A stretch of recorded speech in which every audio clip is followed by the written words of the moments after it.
is your relationship with time? Are you wired and tired, stressed and overwhelmed, busy and going nowhere? Or just want to scale your business? Welcome to Take Back Time with your host, Penny Zenker. Penny focuses on books, strategies, tools, and tips to help you work smarter and approach your time more strategically. As a result, you can have more energy, focus, and get more done in less time. Be more efficient and effective. Get ready to take back time. Hello, and welcome to Take Back Time. My name is Penny Zenker, and I'm your host. And on this show, we're looking to help you be more strategic in the way that you approach your time, your energy, and your effort. And today, I'm excited to have Alexis Haselberger with us. She is a productivity and time management and efficiency expert, and she says, AKA nerd. So she spent 15 plus years of her career managing operations and HR at several early stage startups, where there was always way more to do than people to do it. I can relate, and I'm sure all of you can relate too.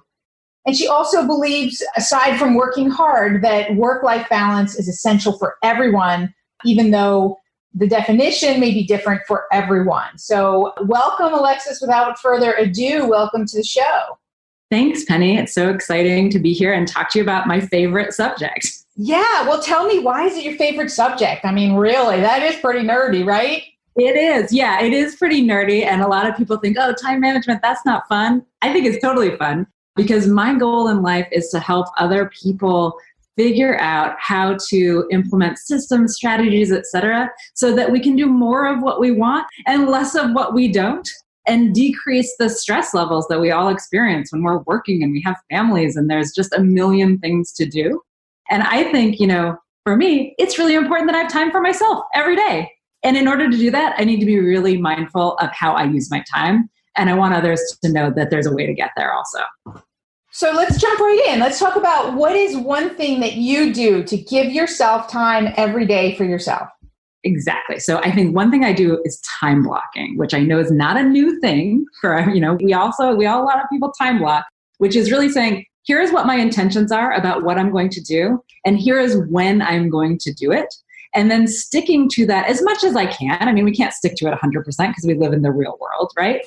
But blocking off time on my calendar of when I am not going to be doing anything related to work, right? So for me, after my kids go to bed at 8:30, that is time that I am not working and that I am doing whatever I want. And sometimes that's binge watching Netflix. And sometimes that's reading. So wait a second. Do you actually have a block that says binge watch? No, I have a block that says do whatever I want.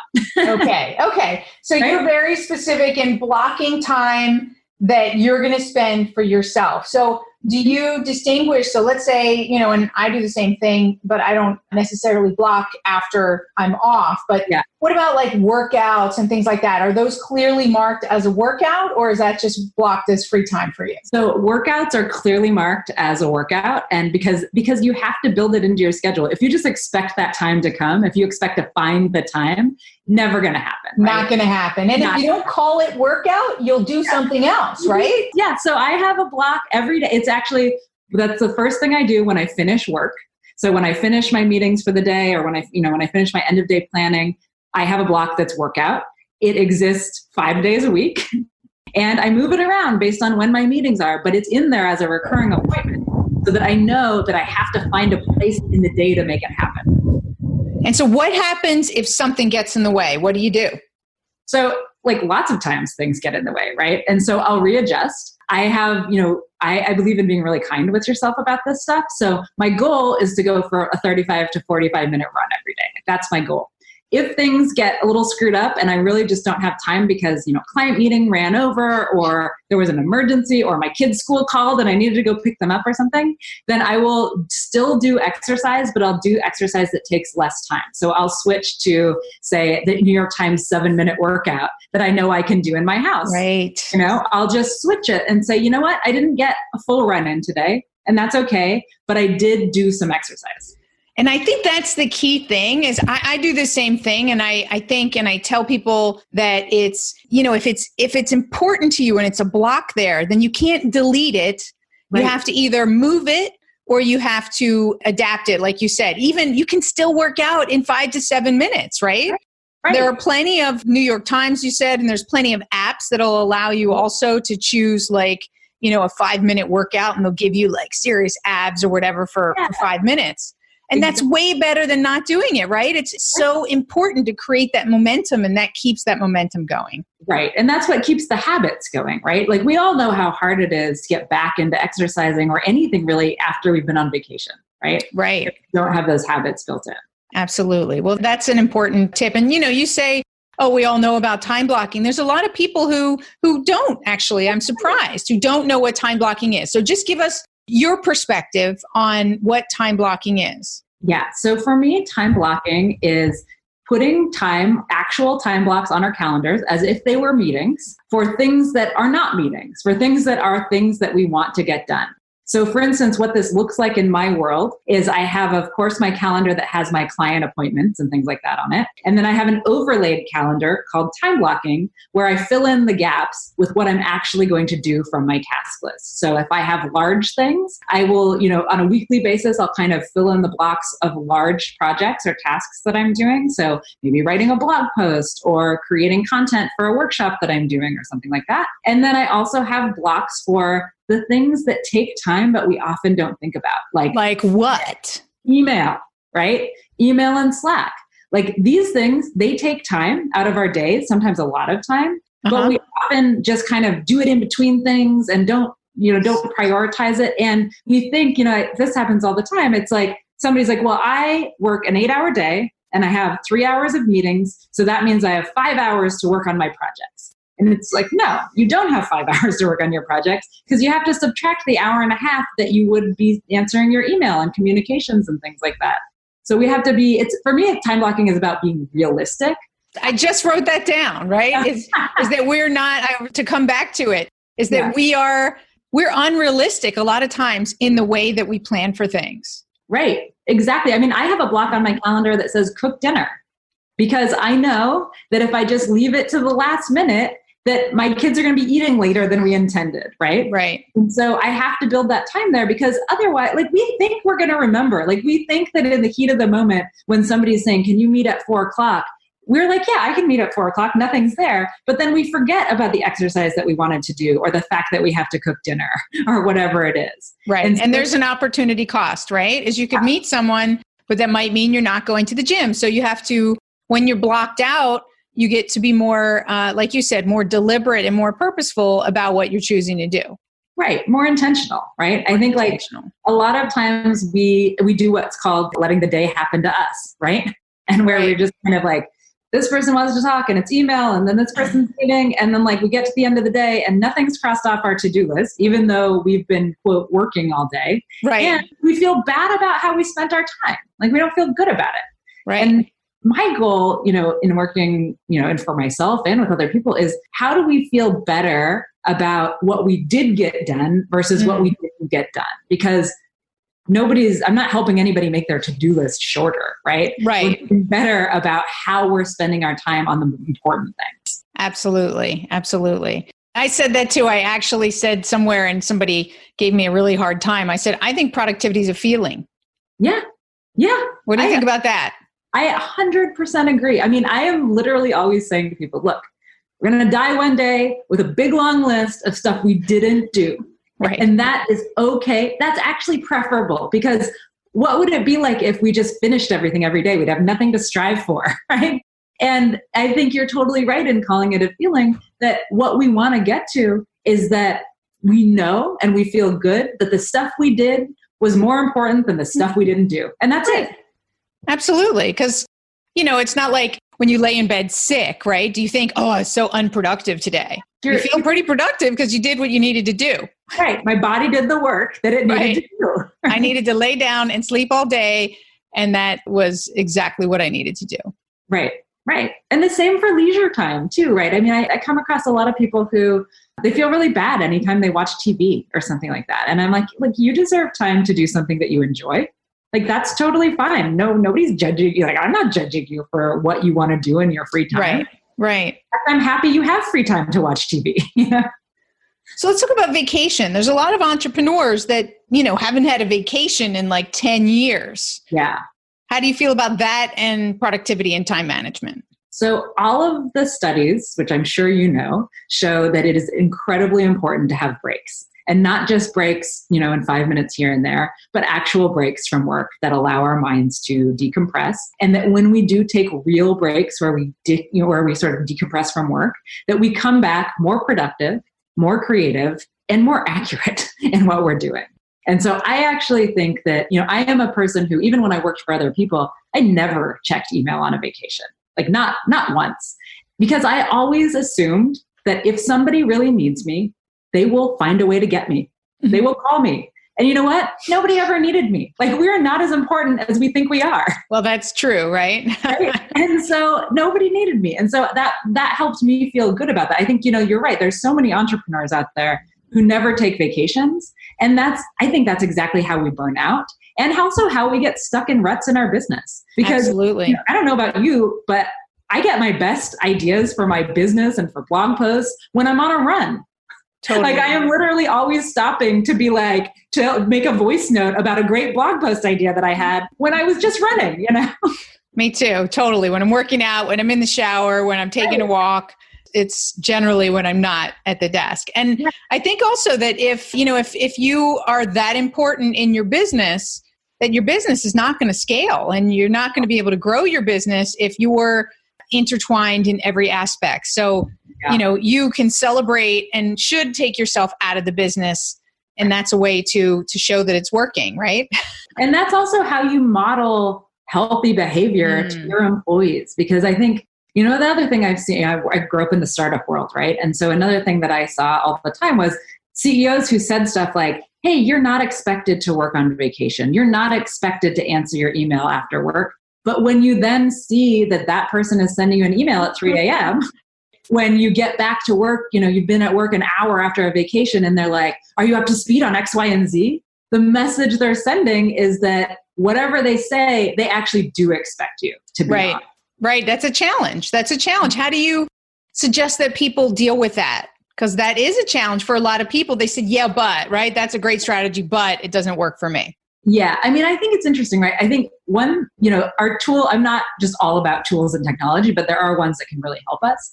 And I think we're going to talk about that too. Okay. And I think that the ability to schedule emails to send at a specific time is something that all leaders should take on. Right. Because you can still be, I don't suggest that you be doing your email at 3 a.m. I don't think that's not very healthy for you. I don't think, for most people. But if you're going to do that, then you need to schedule it so that it sends at 8 a.m. so that the message you're sending to your employees is not one that causes burnout. Distractions are the enemy of productivity. Go to distractionquiz.com and find out your distraction profile. Are you a time zombie or a hamster? Take this free distraction quiz today to rate your ability to focus on what keeps you from being a wizard. Go to distractionquiz.com.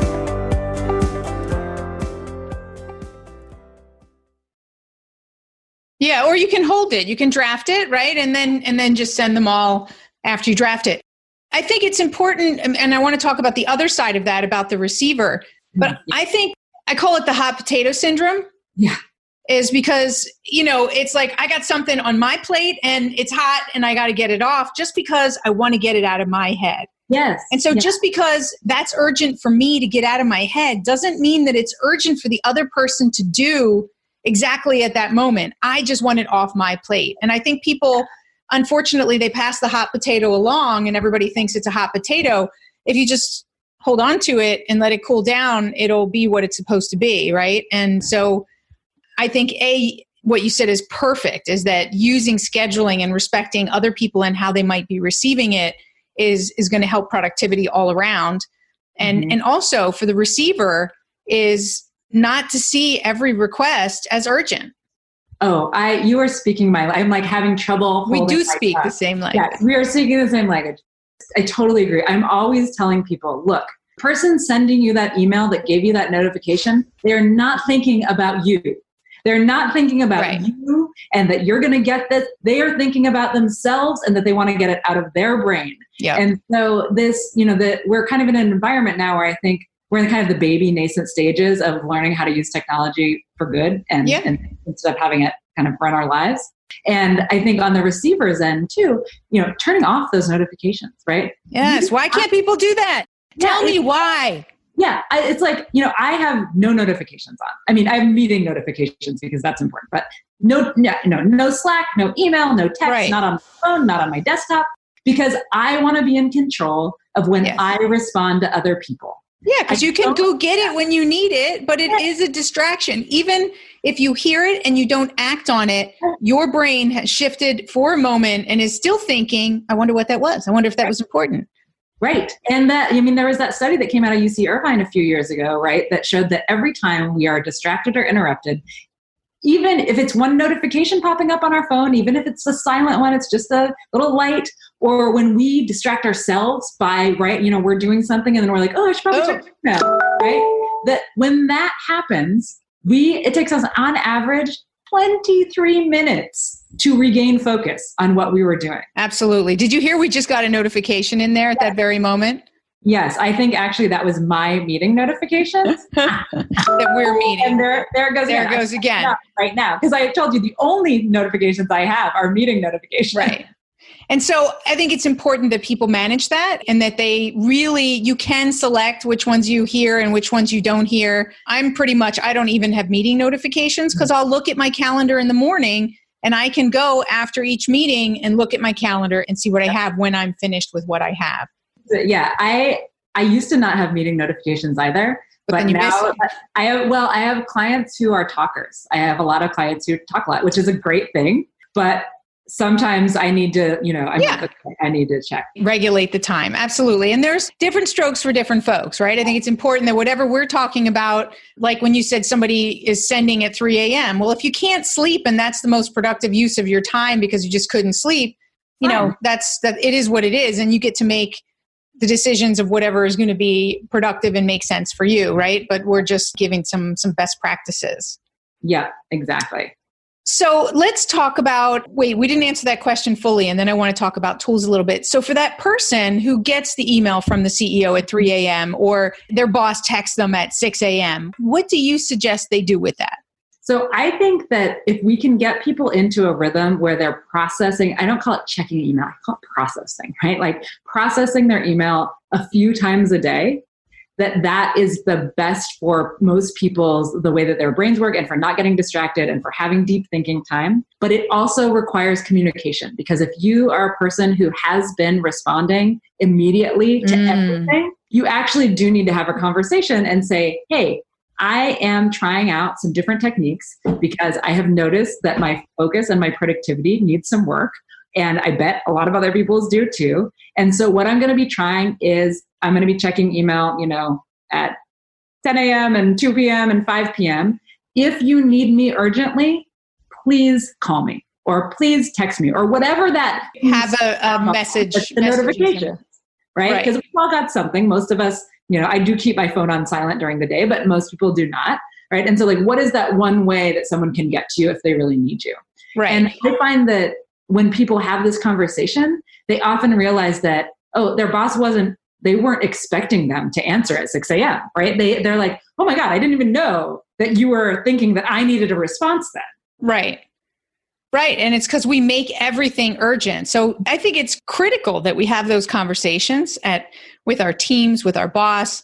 And, it's a good time. We're not far from the new year, right? So with the new year coming, sit down with your boss and your team and your colleagues and say, hey, let's implement some things that are going to support all of us and being more productive and talk about what some of the challenges are. Like you said, it's as simple as saying, listen, here's what I'm going to be doing. And here's a way that you can get a hold of me if it's really critical, and you come up with a way that that's going to work for both of you. Right. I mean, it's really that simple, but we're afraid to have that communication. We're afraid of what the other person might think. And I think that it would actually create just the opposite response. Instead of resistance, I think it would create respect. I 100% agree. I mean, I'm always talking to teams too about how do we have conversations about communication norms in amongst our team? Yeah. Because people have just wild variations on how quickly should a Slack response be answered, right? Right. You ask a team of 5 people, every single one of those people is going to give you a completely different answer, right? And having those conversations is totally key so that we can get on the same page and also just talk about, are these false expectations that we had put on ourselves? Like we all think, we're all like this, and yet none of us wants to be. I think it comes down to that we all care. We care about other people. Mm-hmm. And so when these responses come in, these requests, that we take them seriously, right? I got to get back to them immediately. I got to get back to this. But it creates that overload because of technology and its access to us now. Mm-hmm. And so we just have to be smarter about the way we process. And I'm going to borrow that from you because I think that's the languaging is critical there, right? Is that we have to process it differently because of the way that it comes into us. So that's our challenge, is to be, and you said it in the very beginning, is that's how we can be more intentional. Mm-hmm. Yeah, 100%. So tell me about some of the tools that you love that you think are really productivity and time management must-haves or great to have. Yeah, it's interesting. The way that I think about tools is actually, like, I don't use a ton of them, right? Like, I don't want lots of different apps tracking. Right. The one tool I think is more and more necessary for everyone is having a task manager app.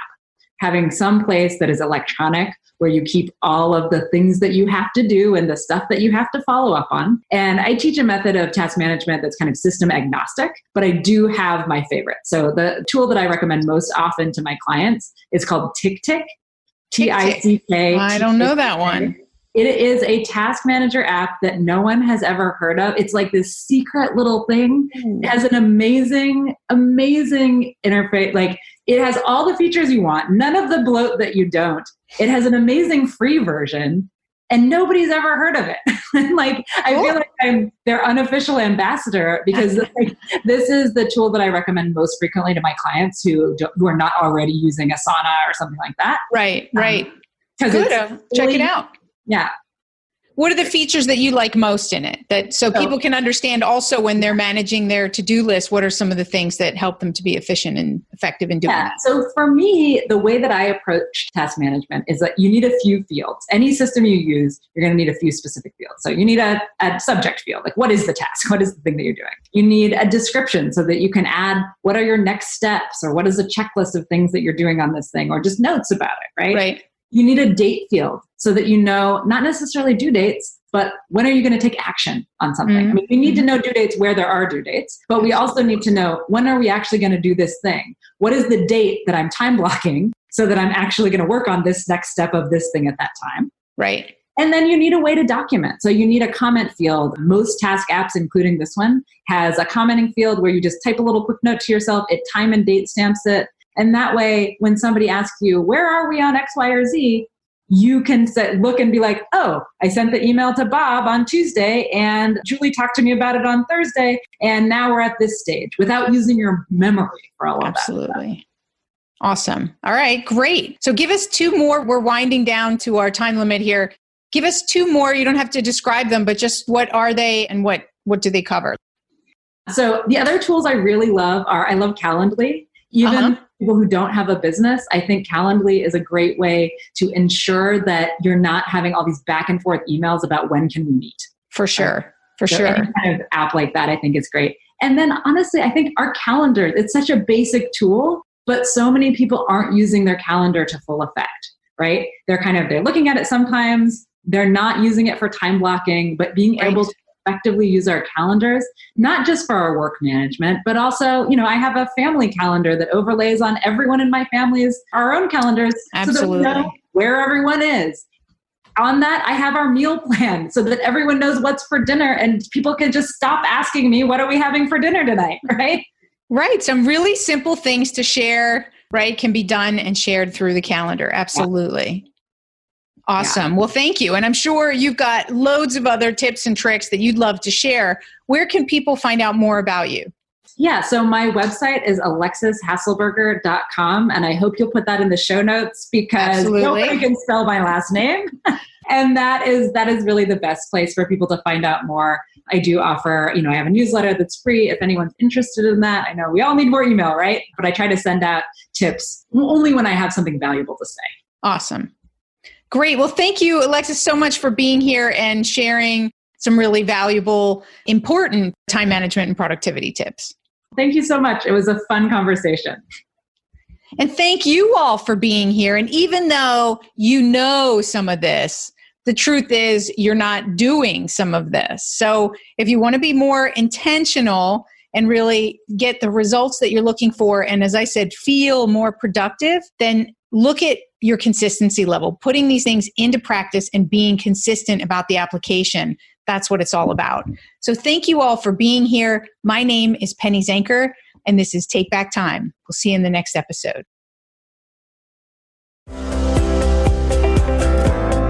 Thank you for listening. Today's topic is another opportunity for you to put the knowledge you learned into practice. Tune in again next week for more strategies that will help you have more energy and focus to get more done in less time, so you can continue to take back time.